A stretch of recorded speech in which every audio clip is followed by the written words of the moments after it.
Hi friends, this is Shanmukha Shivachandra. I'm a yoga therapist. అంటే ఈ రోజులలో ఈ సీజన్లో చాలా మటుకు కోల్డ్ రావడము, కాఫ్ లాంటి ప్రాబ్లమ్స్ రావడం ఎక్కువైపోయాయి. అట్ ది సేమ్ టైం ఈ కరోనా సీజన్ కూడా ఉండడం వల్ల అండ్ చాలా మటుకు ఈ నార్మల్ కాఫ్ని కూడా కరోనా ఏదన్నా వచ్చిందా అని చెప్పేసి డౌట్స్ చాలామందికి ఉన్నాయన్నమాట.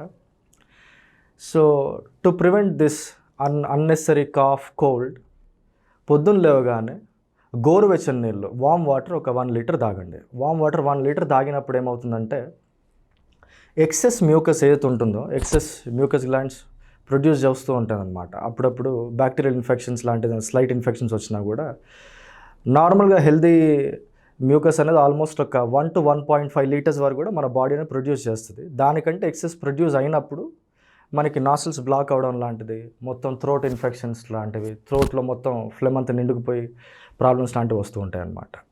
సో ఎప్పుడైతే మనం 1 లీటర్ వాటర్ తాగుతామో ద థిక్ మ్యూకస్ అనేది మెల్ట్ అయిపోయి సో అది వేస్ట్ రూపంలో బయటికి రావడం, ఆర్ఎల్స్ దాని తర్వాత మనకి స్నీజ్ చేసే ఫీలింగ్ వస్తుంది అనమాట. అప్పుడు స్నీజ్ చేసినా కూడా ఏదైతే హెవీ మ్యూకస్ ఉంటుందో మొత్తం వెళ్ళిపోయింది అనమాట. సో దట్ నాసిల్స్ అనేవి ఫ్రీ అయిపోతాయి. And if it all possible ఈ ప్రాబ్లం ఉన్నప్పుడు all through the day warm water తాగండి. It helps you to relieve from cough and cold. Thank you.